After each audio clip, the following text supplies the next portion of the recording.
Meus queridos irmãos, bem-vindo a esse momento especial do nosso estudo da série psicológica Joana de Ângeles. Estamos estudando o capítulo 8, Autodespertamento Inadiável, e hoje vamos trabalhar os últimos itens do capítulo, Disciplina da Vontade e a parte final, que é Ações Libertadoras. Finalizando o capítulo, hoje, então, com a Guadalupe e a Cláudia para nos auxiliar nesse estudo. Bem-vindas. Vamos focar, então, em temas importantes, especial esse primeiro, né, da disciplina da vontade. Tem duas questões que ela traz, então, a partir dessa proposta. Um é a vontade, que é um tema bastante importante, um tema fundamental, né, já que ele é uma das forças fundamentais, realmente, da alma. E a questão da disciplina, que também é uma questão importante para todos nós. E então vamos começar a pensar um pouquinho sobre isso, né? Ela vai trazendo, né, a ideia de vontade como uma faculdade de representar um ato que pode ou não ser praticado, né? Aí ela já junta com a disciplina, né? Se eu posso ou não praticar, é sinal que eu tenha condições de evitar um movimento ou fazer o movimento, né? E aí a gente começa então a trabalhar de uma certa maneira essa caminhada, né, que a Joana está dizendo, da importância da vontade ser direcionada, orientada através da disciplina mental. E ela vai falando uma série de coisas, né? Ela já entra aqui na preparar com muito elemento, né, gente? Vai depois trazer mais elementos sobre a questão da vontade. Então vamos começar a expandir um pouquinho mais. Cláudia, Guadalupe, como é que está para vocês esse primeiro momento aí da proposta da benfeitora? Olá, pessoal. Cláudia, Gelson. É interessante que essa questão, que acaba sendo tão básica no sentido de basilar na nossa caminhada evolutiva, ela vem muito ao encontro das questões ligadas ao livre-arbítrio também, e as escolhas que a gente vai fazendo e como nós vamos, então, montando o nosso palco na vida.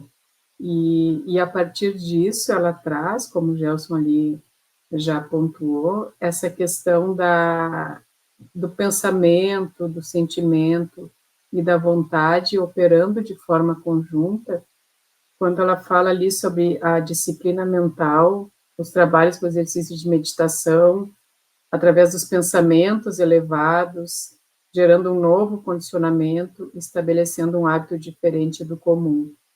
Isso é muito claro quando se lê, mas é bem complicado de colocar em prática.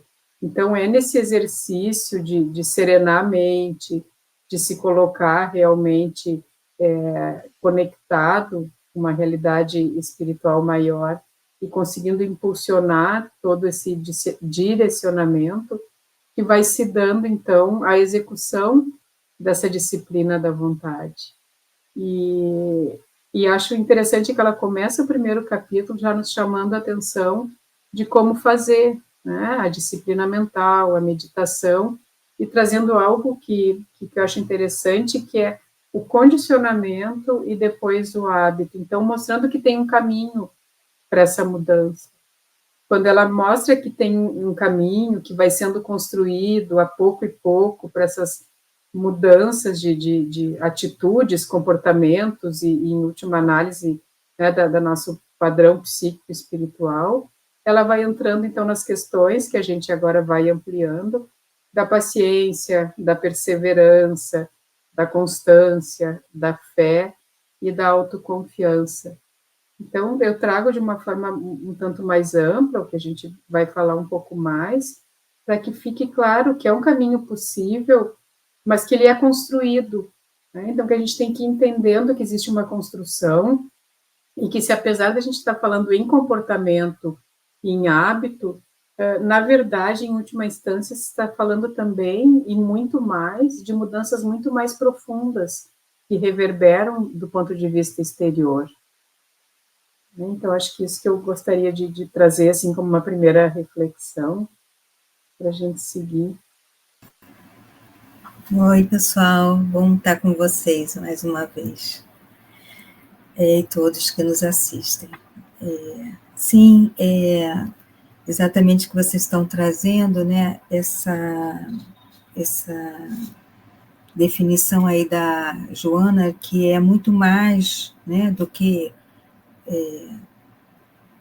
representar um ato que pode ou não pode ser praticado, mas isso envolve também essa escolha, como você disse, e um treinamento, né? Quando ela diz aqui exercícios, disciplina, para gerar um novo condicionamento, ela está falando de treinar. E eu acho que realmente tudo na vida a gente precisa desenvolver através dessa forma assertiva de treinar, de acertos e erros, de experimentações, de várias situações, para que a gente possa integrar realmente o que nós desejamos.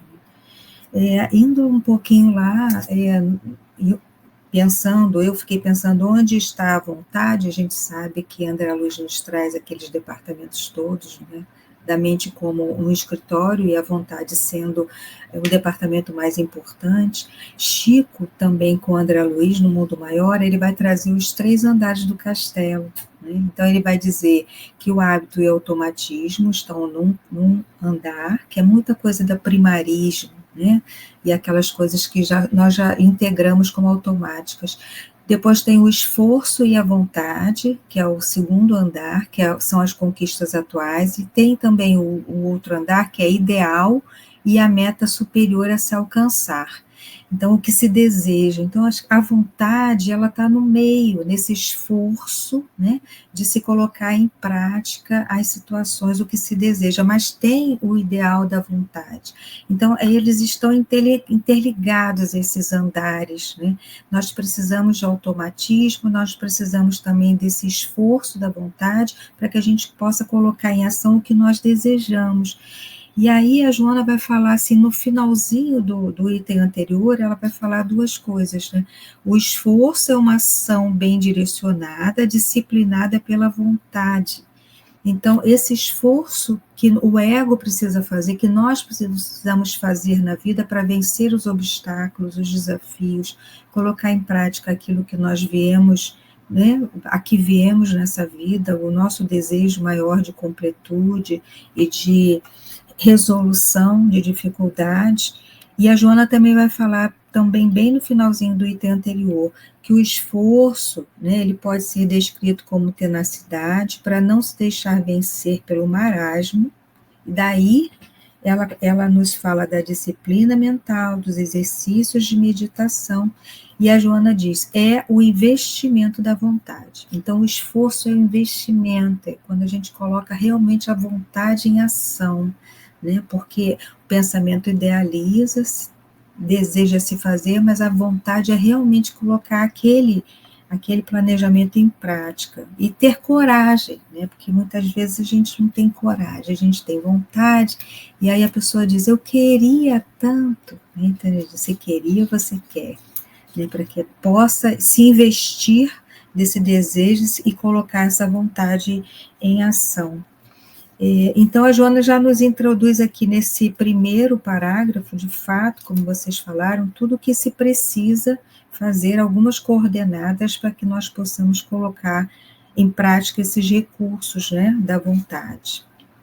É interessante que, ouvindo você falar, isso me remete aos capítulos anteriores do livro, né, onde ela trouxe a questão da individuação e a noção de arquétipo. Então, a gente vê assim, essa caminhada evolutiva do espírito, né, onde o indivíduo vai assimilando habilidades, construindo padrões de comportamento. Esse padrão de comportamento ele é alicerçado, então, nesses processos anteriores, envolvendo os impulsos, as sensações e emoções, né, que vão sendo moldadas em necessidades, né? Esse desejo e necessidade que vão sendo moldadas, né, por experiências do espírito, seja coletivas como individual, formando os arquétipos, né? Ou seja, as expressões de padrões que vão se constituindo ao longo dessa jornada espiritual, e chega um momento que o espírito tem que começar a operar sobre isso, né? Que é justamente essa vontade como impulso volitivo, né? Uma força motriz que refere à potência de cada um, a potência da nossa alma, né? E que procede justamente do self, né? Ou seja, da nossa realidade como espírito. Então, esse atributo, né, essencial do self, que é a vontade, ele vai atuar, né, como sobre a consciência na forma de energia e perseverança, né, para o querer, para o desejo de realizar algo, né, ou escolher e definir um objetivo, né, seja ele sustentado, como a Guadalupe falou, pelo pensamento e pelo sentimento, né? Então, de uma certa maneira, o desejo pode ser um querer imediato, um impulso, né? Da mesma forma que a necessidade da gente, né? Às vezes a gente é movido por uma ânsia que não espera um minuto. A pessoa geralmente simplesmente age, né? Mas quando a gente começa realmente a construir a nossa capacidade de ser dono de nós mesmos, né? Ou seja, avaliar realmente se essa necessidade é real, ter uma direção, ter uma aspiração, né? Seja física ou emocional, na busca de um ideal, nós temos que realmente começar a formar um processo de elaboração mais complexo, né? Tanto do pensamento como do sentimento, que é um querer direcionado, né? De um propósito, onde a vontade vai dar sustentação, que vai realmente nos conduzir a esse objetivo. Então, a gente tem realmente aí, a Joana vai construindo, né, ao longo do livro, né, esse processo todo da estruturação da alma, né, da psíquica. Agora, é onde a vontade começa a entrar com uma função diretamente vinculada ao eu profundo, que decorre várias expressões do comportamento, né? Que ela vai dizer aqui, né, no segundo parágrafo, né, que tem vários recursos que vão realmente ajudar a construir, a montar equipamentos da vontade, né? Ou seja, a vontade é um processo que vai se constituindo, né? E ao mesmo tempo tem equipamentos da vontade. E isso é interessante, né? Como a questão da vontade é algo muito complexo, não é só o eu, é uma coisa autocentrada no eu quero, eu faço, eu consigo, eu posso. Na verdade, é resultado de vários fatores da alma que se configuram em favor desse movimento, onde eu posso realmente exercer isso que a gente chama de vontade. E eu volto, a gente vai seguindo, mas eu volto a importância desse primeiro parágrafo, porque ali ela deixa o entendido ou subentendido, o quanto, apesar da vontade estar ligada a hábito e comportamento, ela é primordialmente uma questão do self, do eu profundo, e uma mudança que realmente requer um trabalho interno, né, uma dedicação, uma reverência a toda a vida como um todo, muito mais profunda do que uma mudança egóica. É claro que a gente acaba vendo o final, né? Ou seja, como comportamento, mas é algo muito mais profundo. E aí eu passo para a questão da paciência, que, aliás, é um assunto que, né, a mentora já, lá desde o Evangelho segundo o Espiritismo, já nos trazia, assim, o quanto é importante a gente entender realmente o que significa paciência, que vai nos ensinando onde esse trabalho começa. Então, claro que nossas tentativas, né, estou pensando aqui com vocês, mas de acertos e erros, muitas vezes isso vai ser baseado e impulsionado, enfim, pelo ego, por um querer que é mais superficial, por algo que não tem uma transformação profunda. Mas um pouquinho mais adiante, esse ser que é espiritual vai se dar conta, puxa, eu mudei aqui, achei que tivesse realmente sido uma mudança substancial, mas não, né, estou ainda no mesmo padrão, enquanto uma realidade maior. Então, com paciência, esse ser vai retornando, vai novamente se experimentando, e assim vai se lapidando enquanto ser espiritual. Então, é natural que as primeiras tentativas, né, como a criança ali que está começando a caminhar, possam vir, sim, né, de uma tentativa mais egóica, mais heróica, mas a pouco e pouco o espírito vai se dando conta, não, né, não é assim, né, a questão é mais profunda e vai perseverando e começando, refazendo o caminho realmente a confiar, a entender o que realmente é uma constância, numa mudança que não é só comportamental. Até que, o que eu acho muito interessante, né, seja qual for o aspecto da nossa vida espiritual que a gente esteja vendo em relação à disciplina da vontade, até que realmente vai chegar um momento, nessa, ou sei lá em qual das nossas próximas vidas, e realmente essa mudança fica estabelecida, fica introjetada e é do ser espiritual, é do eu profundo. E aí ela se torna inconsciente, automática, mas num sentido já de trabalhada, né, de natural. Então é um caminho bonito, mas extenso, paciencioso e realmente que requer uma entrega a começar, né? Começa de onde está, acho que isso é importante também. Sim, a Joana fala, a paciência é recurso que se treina com insistência para dar continuidade a qualquer empreendimento. Então é isso como você trouxe, né? Operar tranquilamente, sem pressa, né? Entendendo que o trabalho começa, como ela disse, mas nós somos muito imediatistas, né? O ego é imediatista, ele quer agora, ele quer resolver logo, né? Está demorando muito, né? Então nós não entendemos isso como um processo.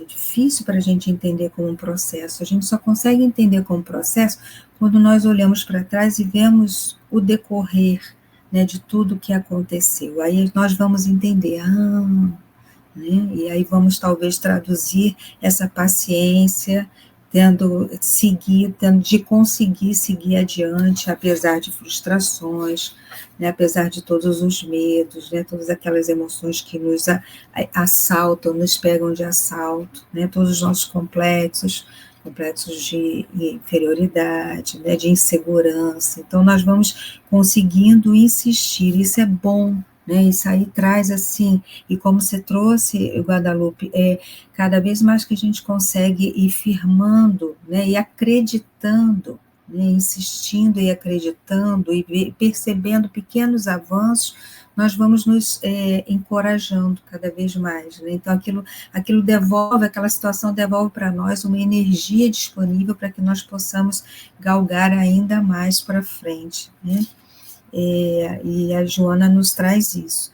Então, é por isso que ela fala novamente do esforço. Aqui, quando ela falou no final do item anterior, ela diz, esse mecanismo é todo um resultado de esforço bem direcionado, consistindo no ritmo do trabalho, que não deve ser interrompido. Então, entender o nosso movimento da vida como um ritmo de avanço. Pode ser avanço pequeno, não tem problema, mas que nós possamos ir avançando gradativamente, com desse tripé, né? Porque quando ela coloca que a vontade precisa desses equipamentos, ela faz um tripé: paciência, perseverança e autoconfiança. Então, quando nós vamos caminhando nesse tripé, e nós agora estamos vendo a paciência, né? Que ela vai exigindo essa insistência de perseguir o ideal, perseguir e não se deixar dominar por todas essas emoções que nos assaltam, nos pegam de assalto. O som. Ela está pegando 3 aspectos aí que constituem elementos para poder realmente gerar vontade, né? A paciência, a perseverança e a autoconfiança, né? Estou comentando sobre a paciência.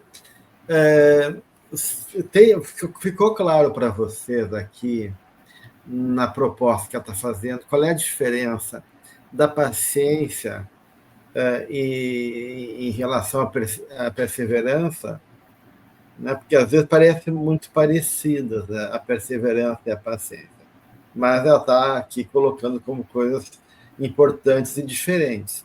Qual é a diferença, né? Falar um pouquinho da paciência, né? E ela fala daí logo em seguida da perseverança. Então, como é que a gente pode pensar a diferença entre as duas, para a gente poder reconhecer o valor de cada uma e como realmente se ocupar delas, né, no nosso processo de gerar vontade? Posso falar um pouquinho, Natalia? Claro. Eu achei interessante. Processando aqui. Eu também, mas eu achei interessante, agora ouvindo o Gelson falar e olhando aqui para o texto, que ela usa a palavra insistência nos dois momentos, tanto de paciência, que ela diz paciência é um recurso que se treina com insistência, e ela diz que a perseverança se apresenta como pertinácia e insistência no labor. Eu fico pensando que logo depois ela diz que é uma firmeza de decisão, né? Não se interrompendo aquilo que está se fazendo. Eu fico pensando que a perseverança é algo mais da ação e a paciência é algo mais do suportar, né? Suportar aquele momento, atravessar aquele momento e se investir, né? de constância, de fé, é o que ela traz aqui, constância, paciência existe, treinamento, constância e fé. Então, eu fico pensando que, assim, de acordo com a pergunta do Gelson, fiquei pensando mais nisso, que é uma suporta mais, né, o aguardar, o estar naquele lugar, que muitas vezes é um lugar desconfortável.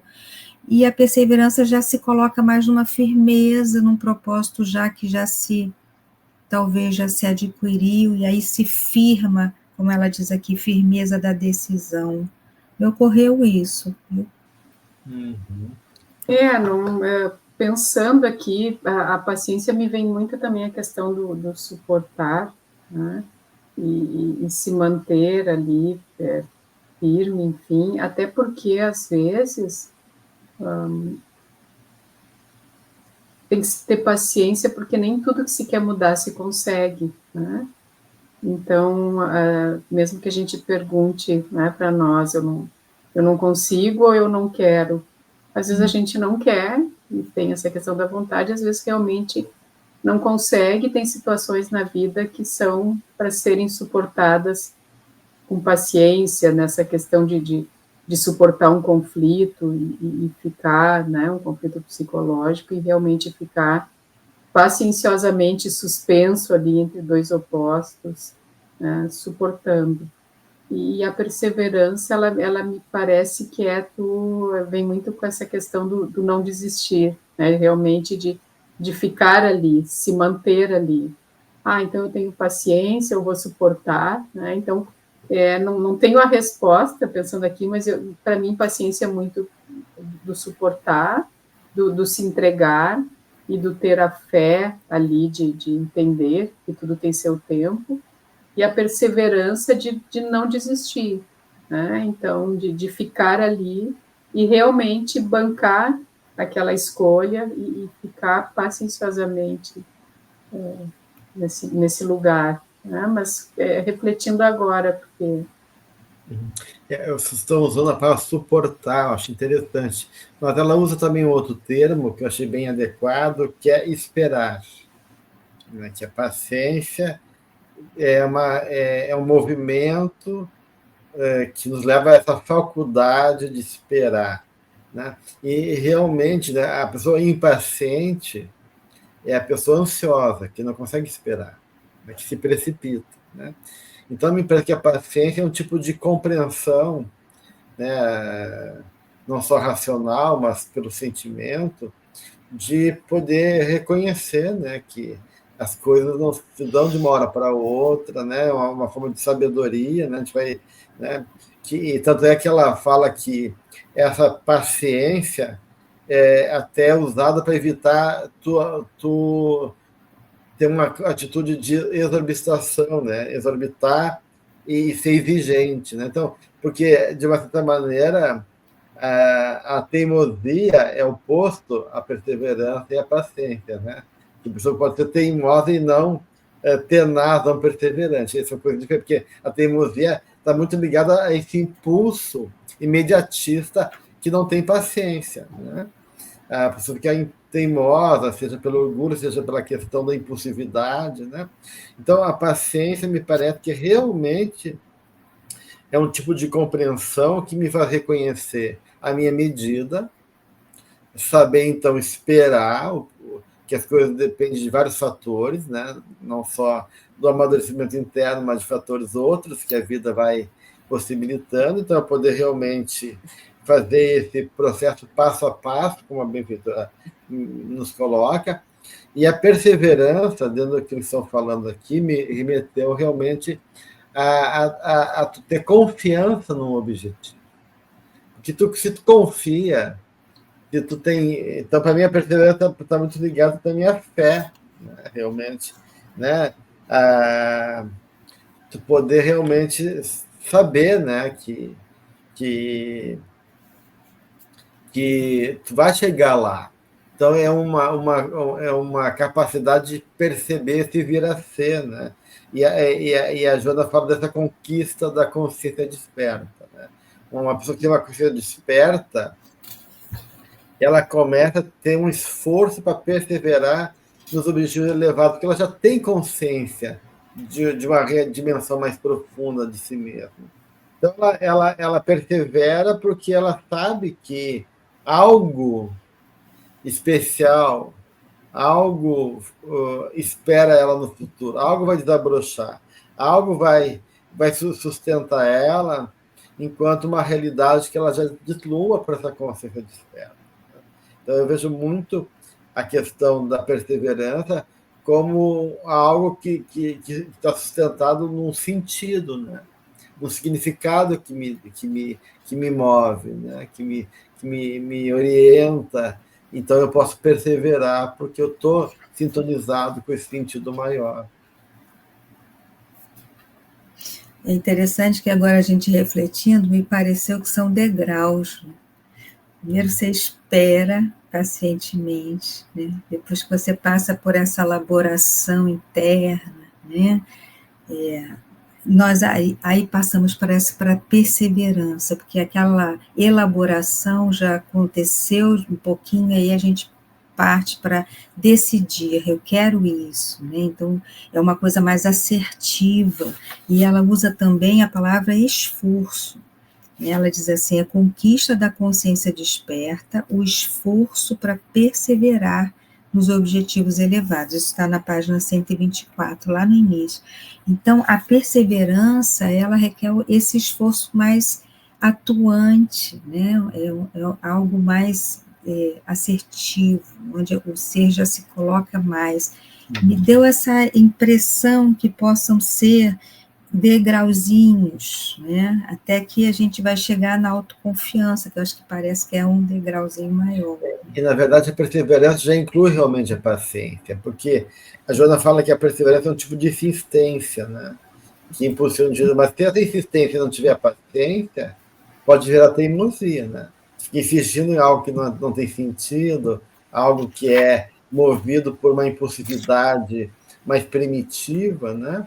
Então, a perseverança é insistência, voltado por um objetivo e, digamos assim, regulado também pela paciência.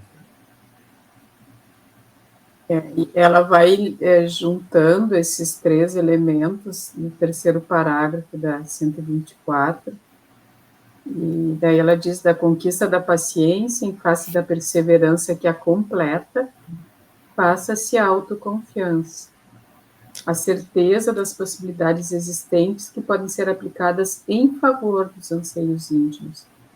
E interessante que ela traz a questão do medo, que é tão presente, né, na nossa realidade, se a gente não atenta a isso. Desaparece o medo e se confia, né? E os mecanismos autopunitivos, né?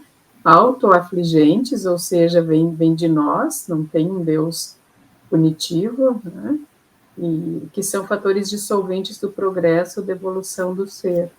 Então, se volta a esse início que Joana nos traz como tão importante do trabalho de autoencontro e autodescobrimento, porque nós mesmos que vamos, com esses mecanismos de autopunição e autoaflição, nos afastando dessas possibilidades.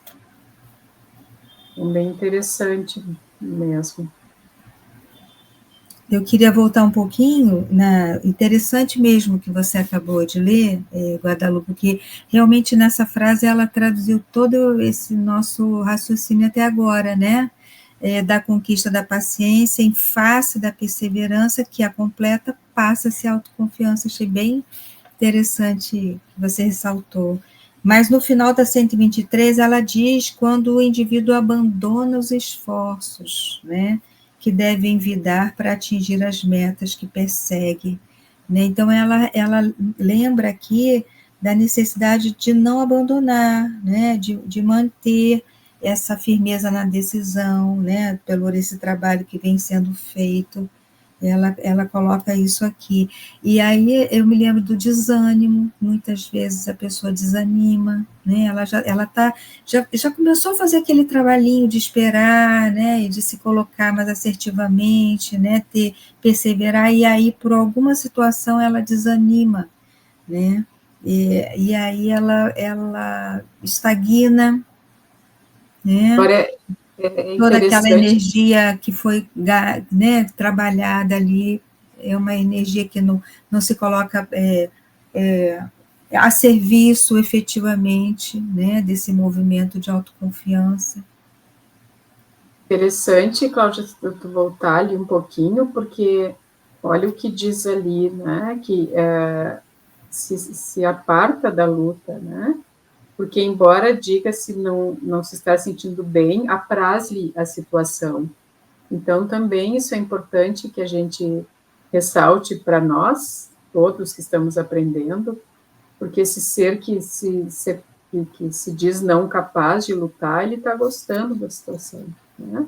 Como Joana diz ali, um mecanismo psicopatológico masoquista, ou seja, a consciência não está desperta, né? Que é a frase onde a gente, né, voltou ali. Eu acho que realmente é fundamental essa questão aí da autoconfiança, né? Porque, de uma certa maneira, se tu não tem autoconfiança, não vai ter força para lutar, para continuar. Porque a autoconfiança é um reconhecimento da tua capacidade que envolve autoestima também, né? Ou seja, eu posso, eu mereço, então eu quero, né? Então, é um querer nobre de uma conquista onde eu me vejo portador do merecimento de ser feliz. Eu acredito no meu potencial. Eu acredito que essa vida foi me dada para mim construir algo de felicidade, de plenitude. Então, a autoconfiança, ela é esse reconhecimento da minha potência, né, da minha capacidade e um direito a ela. Né? Porque às vezes a pessoa realmente com baixa autoestima e que não tem confiança em si mesmo, ela realmente ela desiste fácil, ela não se apropria do seu espaço, ela realmente não se coloca nesse lugar de merecedora, né? Então a autoconfiança dá realmente essa clareza, não só das minhas possibilidades, né? mas também, de uma certa maneira, o reconhecimento que isso é para mim, né? Que a vida é para mim, né? É para meu crescimento, é para minha conquista, né? E aí eu vou me apropriando de mim mesmo nesse diálogo com a vida, onde eu posso interagir de uma maneira digna, né? E aí, mais uma vez, eu fico pensando que a perseverança, estando nesse meio de caminho, é um momento bem crítico, né? Porque quando ela diz aqui que o indivíduo pode desanimar, né, abandonar os esforços, né, ela está falando dos prazeres do mundo, né, onde a pessoa se volta para isso, olha, ela direciona para o prazer, para as acomodações que lhe agradam, né, o paladar do comportamento doentio, deixa-se arrastar por eles, né, escusando-se à luta. Olha, então, assim, parece que realmente a perseverança é uma construção mais de uma coisa que vai solidificando, criando raiz, né, enraizando aquele caminho da pessoa, que não fique uma folha ao vento e ela fique mais firme até alcançar esse patamar da autoconfiança, né, que é o terceiro tripé da vontade. E desânimo é sem ânimo, né? Sem alma. Ânimo vem de ânima, vem de alma, né? Então a pessoa perde a coisa com sua alma e se perde, né? Nesse apelo ainda primitivo e infantil da gratificação imediata, dos prazeres sensórios. E ela fala realmente da criança psicológica, né? Que muitas vezes está ali à frente e não te faz ter condições de avançar como adulto com vontade firme, né? Porque ela fala dessa autoconfiança e com a paciência, com uma mente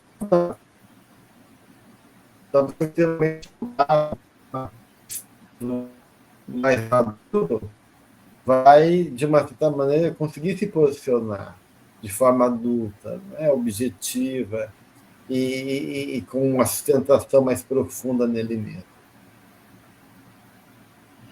Tem uma frase que eu separei da Joana que fala do desenvolvimento, né? Desculpe, do desânimo. Desenvolvimento é o que a gente quer. Desânimo é o que a gente não quer. Ela está lá em episódios diários, né, da Joana. Ela diz assim: quando sentires a insinuação do desânimo, ciciando-te, ou seja, murmurando falsos motivos, olha essas alegações falsas, para que abandones a peleja, ou a postergues, ou a desconsideres, tem cuidado, usa a razão e expulsa-o da casa mental. Então, realmente é uma fase bem crítica, onde a gente pode desanimar, né? Sim. Mas a seguir confiante a cada dia é algo que ela também traz na obra dela, no sentido de que, bom, se desanimou, retorna teu caminho e persiste, né? Isso é importante nesse trajeto, porque está muito ligado à perseverança. Ou seja, vão existir momentos, talvez, de desânimo, né? Mas que sejam momentos e não um padrão, né? Então, essa é uma questão que ela nos traz muito, muito presente, da gente até entender que existem várias oscilações aí nesse nosso mundo interno, mas que a consciência busque realmente o despertar e ultrapassar esses, né? Eu não gosto de usar só a palavra instinto, porque instinto por si só não é questão de ser ruim ou bom, né? Mas esses instintos atávicos e realmente se posicionar em um outro padrão de consciência, né? Que reflete até em um outro padrão de comportamento, mas está falando também de uma mudança do eu maior. E isso também tem muita ligação com mais para o final desse subitem do capítulo, quando ela vai trazendo que todo esse empreendimento, então, que se vai fazendo, no meu está na 125, o penúltimo parágrafo esse item. Todo esse empreendimento resulta da vontade disciplinada e se torna o mais notável instrumento de trabalho para a vitória da existência física do ser pensante na Terra.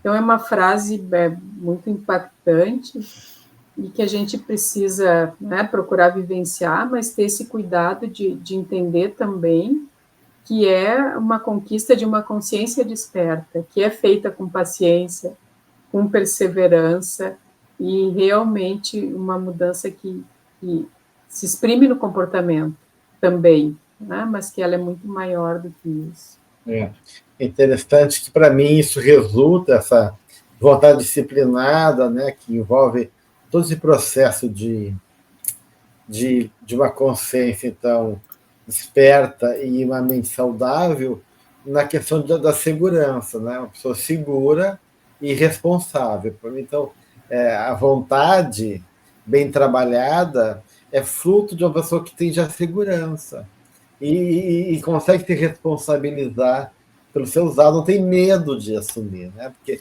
você tem medo de assumir as suas posições, porque isso compromete a gente. Né? Então, a gente tem que renunciar a valores do mundo para poder realmente assumir os valores espirituais. Né? E usar a nossa liberdade de escolha, que de uma certa maneira implica essa vontade, então, de dizer o que eu quero, qual é a direção que eu quero ter. Né? E isso me lembra, né, o Afadioli, antes de entrar no próximo item, o tempo vai passando, a gente tem que seguir, né? Mas ele fala 7 qualidades da vontade, né? Aqui vai ter uma qualidade que é a energia, que tem a ver então, com o impulso, força dinâmica, com intensidade, tem a ver com o comando, que é isso que a Joana fala aqui, da disciplina, do controle, né? De poder ter, né? Saber conter, né? Ele fala de terceira qualidade, que é a concentração, que é dar direcionalidade, atenção e foco. Ele fala da determinação segura, que é a resolução, que é a prontidão para poder se posicionar. Ele fala da persistência, né? que tem a ver com paciência, com resistência, né? Então, ele está falando também dessa perseverança, dessa paciência, da determinação segura, da persistência. Ele fala também da iniciativa, que envolve coragem, arrojo, né? E, por último, a organização, que é a integração em síntese. Então, a vontade seria também uma síntese que justamente dá essa responsabilidade, essa segurança de alguém que já consegue, então, se movimentar mais livremente na vida. Assim passamos às ações libertadoras. Acho interessante nessa parte o quanto ela traz essa questão de que ação é a palavra de ordem em todo o universo. E traz, então, isso que é tão importante para nós também. Aqui, palavras dela, na 127, né? Sei que eu estou me adiantando um pouco, mas essa frase realmente acho muito impactante. Ação é a palavra de ordem em todo o universo. O movimento constitui um mecanismo que impulsiona a vida em todos os sentidos. Então, o convite, voltando aqui ao título, quais são as nossas ações, né? Como é que a gente está se movimentando no universo, já que nós estamos nos movimentando? São realmente libertadoras e cooperativas e contribuem, então, para a lei do amor. Eu acho muito, muito bonito também essa questão do movimento, né, e da nossa responsabilidade para com ele. Uhum. E nesse primeiro parágrafo, ela diz que mesmo que a gente vá conquistando a consciência do si, né, percebendo a nossa própria realidade, os objetivos essenciais, né, para desfrutar essa vida mais saudável, não significa viver sem aflição ou desafio. Então, assim, as ações, elas vão acontecendo, né, e cada vez que a ação parte também de uma decisão, né, Então, cada vez que nós vamos, né, obedecendo essa palavra de ordem que você trouxe do universo, onde todo o universo conspira, né, o universo é a representatividade da vontade, né, divina, né, de construção desse universo. Então, a partir do momento que a gente vai vivendo tudo isso, mesmo assim, a Joana reconhece a nossa pequenez, né, e que nós vamos desfrutando de movimentos saudáveis, né, e promovendo ações que podem ser de menor tamanho, vamos colocar assim, ou de maior, né, um passo maior nas nossas vidas, né?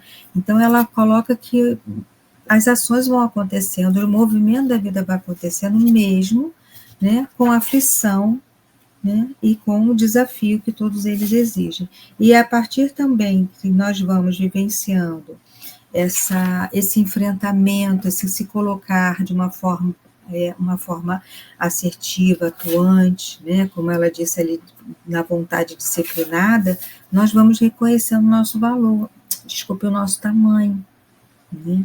Então, é só mesmo partindo para essas ações, nós vamos conhecendo, né, enfrentando, sendo desafiados, desafiando o nosso medo, né, e alcançando, então, esse desvelar que a Joana nos fala, né, e vamos nos sentindo mais livres, porque a psicologia da Joana de Ângeles é de que a gente conquiste, né, essa ampliação de consciência, é fazer consciência, e nesse fazer consciência é nos sentir livres, libertos de todas essas mazelas, né, que o nosso espírito ainda traz, lembrando o livre-arbítrio que você trouxe no início, né, Guadalupe? É interessante, porque realmente parece que ela está construindo aqui, né, esse jogo entre a consciência do próprio limite e, ao mesmo tempo, esse horizonte maravilhoso de possibilidades do ser. Então, nessa ação, tu vai regulando isso, né? Cada movimento da vida desvela um pouquinho mais de ti, né? E aí tu vai poder realmente perceber coisas que ainda estão mal trabalhadas ou que ainda estão precisando ser cuidadas, mas tu descobre possibilidades novas do teu ser, potências, e aí tu vai direcionando, né, essas ações de maneira inteligente, né, rompendo o jogo comportamental de ações que são defensivas, né? Eu estou aqui porque eu estou com fome, porque eu quero poder e proteção, porque eu quero segurança. A Joana falou que a dinâmica emocional vai muito além disso, né? Que o comportamento emocional é muito mais complexo, não pode ser reduzido a isso, né? Que alguns psicólogos dizem que a gente busca, né? Basicamente segurança, ou busca afeto, né? E que nossas ações são baseadas nisso.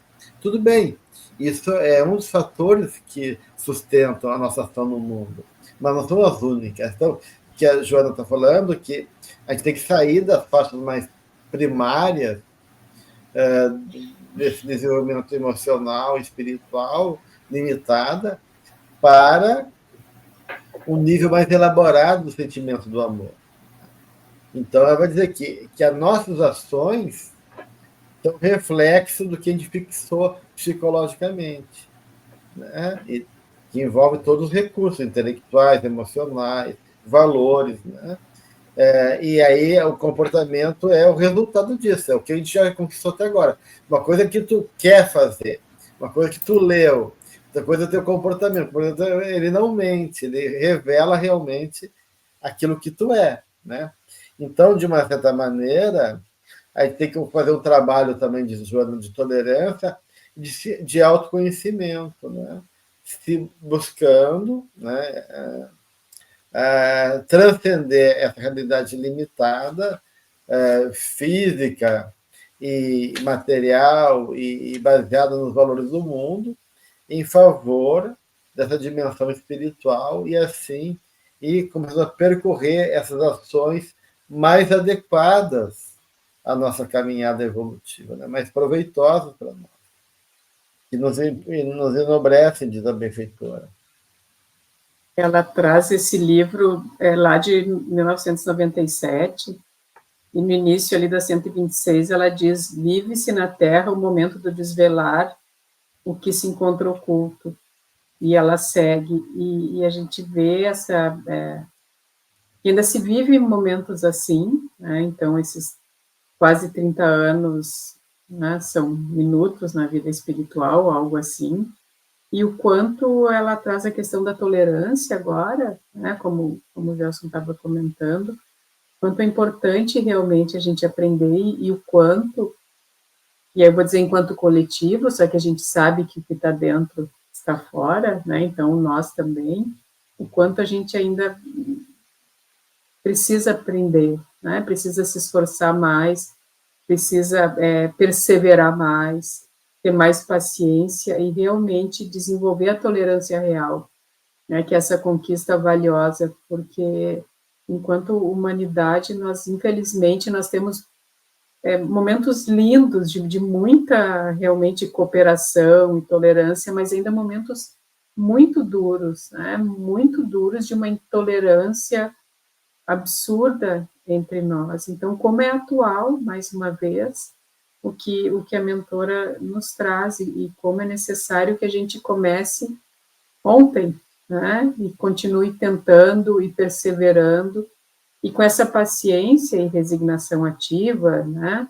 Mas não com pessimismo, não achando que as coisas não estão boas, né? Mas realmente dando o melhor de nós, para fazer vibrar a tolerância dentro de nós e, consequentemente, no mundo. Né? Então, não é questão de projetar, sim, tem muita coisa complicada, mas é de fazer a nossa parte e de realmente viver essa tolerância real. Então, achei muito, muito interessante esse ponto no atual cenário que a gente vive. Né?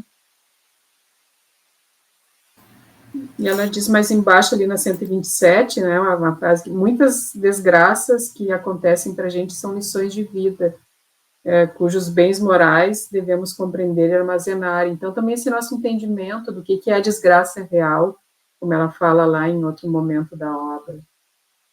Então, essa conexão, ela nos afasta de ver as questões como desgraça ou algo assim, mas como lições a tolerar, a ter paciência, a perseverar, a ter confiança e assim por diante.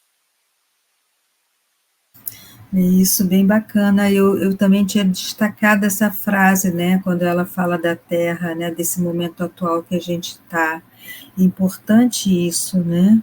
E ela vai trazendo essa coisa da mídia, dos escândalos, né, do envolvimento, do prazer das pessoas em buscar notícias assim, do quanto se crescem os seguidores que seguem alguém que nem sabe para onde vai. Então, assim, um mundo muito caótico ainda, né, com tantas coisas para serem colocadas mais arrumadas. E, de fato, ela traz a tolerância, como essa tolerância real, né? E você trouxe há pouco, a tolerância real, não é uma tolerância de, eu tolero, não, é de fato aquela tolerância que inclui, como ela disse, o perdão irrestrito, que é um caminho que nós precisamos seguir, né, desse perdão irrestrito, para que aconteça o que ela diz aqui numa frase, também na 127, o ser humano somente se identifica com a sua realidade quando age tornando-se útil, desprendido dos bens materiais e das paixões pessoais ainda primitivas. O ser humano somente se identifica com a sua realidade de espírito imortal, né? Eu fico pensando, quando ele age e se coloca útil, porque aí ele vai permitir naquele momento que não seja mais uma atitude egóica, mas sim o movimento de um espírito que precisa se colocar na vida, ser útil, né, colaborar com a obra do Pai, ser co-criador de fato, né, perceber que situações que ele pode vencer para que ele possa suplantar ele mesmo e devolver para o mundo né, um aspecto melhorado, uma face melhorada de nós mesmos. Então, ela vai traçando assim, aqui nesse último item, ela também vai trazendo, eu fico pensando nos caminhos que a gente precisa seguir para alcançar de fato essa ação libertadora do espírito que precisa se manifestar na vida, né? É interessante tudo isso, porque realmente no parágrafo anterior tem aquilo que a Guadalupe citou, né, que a ação é a palavra de ordem em todo o universo, mas que essa ação tem que ser útil, né, porque tudo no universo se movimenta como expressão do amor de Deus. Eu lembro de uma frase que eu acho que é de Heidegger, que diz que o cuidado é amor em movimento. Então, o cuidado é a ação do amor. Então, esse ser útil aqui que ela está colocando, justamente, né, é tu ser movido por já uma consciência amorosa, consegue reconhecer, né, o esforço de cada um e esse espírito cooperativo, né, em favor do bem e do belo, que nos une e que se nos desprende, então, dessa visão pequena dos bens materiais, como tu citaste aqui, né, Cláudia, e nos leva a realmente esse enobrecimento onde o amor nos sustenta, né? E aí realmente sendo útil, ou seja, sendo cuidadoso, tu vai poder realmente se identificar com a tua essência divina, né? Com a tua realidade espiritual, como tu colocou aí, e poder realmente encontrar um outro tipo de felicidade, né? De plenitude, que é o final aqui do capítulo, onde ela fala então que esse caminho todo nos leva a busca, né, de ampliar a nossa capacidade de entender, de selecionar, de crescer infinitamente essa benfeitora, porque o seu futuro é a conquista do si plenamente. Né? Então, é essa dimensão também desse autoencontro, e esse encontro também com a divindade, que nos dá essa dimensão de uma realidade plena e bem realizada de nós mesmos.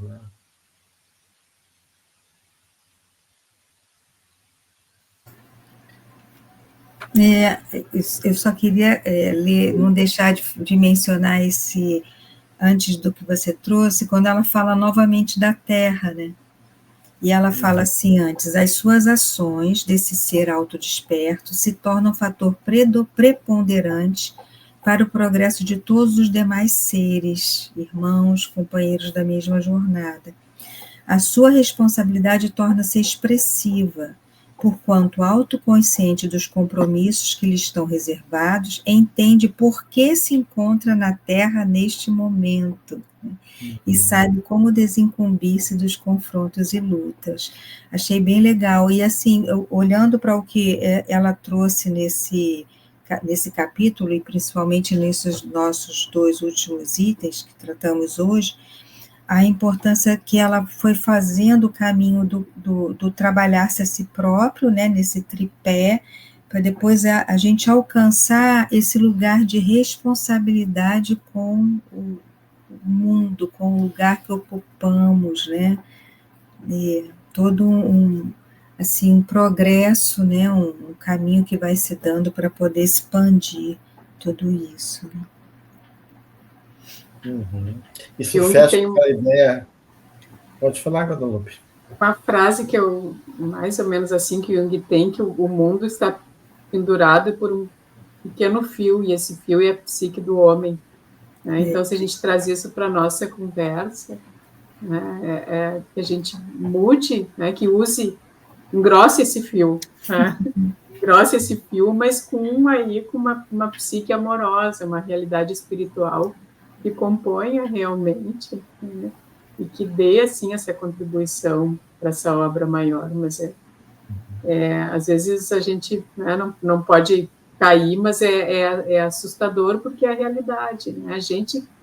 Nós estamos co-criando, então que a gente engrosse esse fio com amor.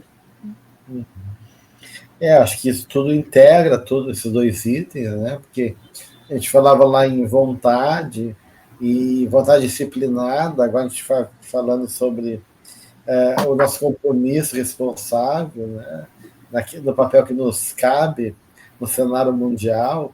Então, essa ideia da vontade como realmente criar essa segurança interna de ter poder pessoal e essa responsabilidade, como eu comentava antes, como forma de expressar de maneira adequada a nossa vontade, a nossa disciplinada, a vontade que está realmente bem direcionada, bem aproveitada, né? E aí realmente as nossas ações vão ser ações libertadoras, ações construtivas, ações que realmente engrandecem a nós e a humanidade. Então, acho que esse é o caminho, né, gente? Muito bem. Então, vamos encerrando, né, o capítulo 8 e já convidando a todos para o capítulo 9, que é relacionamento saudável. Então, a gente começa por esta caminhada do indivíduo, e no capítulo 9 a Joana vai ampliar na dinâmica das relações humanas e vai, então, expandir sua reflexão em torno dessa dinâmica que é o nosso processo interno na relação com o outro, né? A gente agradece a Guadalupe e a Cláudia por esse momento juntos, a todos vocês que nos acompanham, e que Jesus nos abençoe em favor da nossa caminhada. Até o próximo encontro.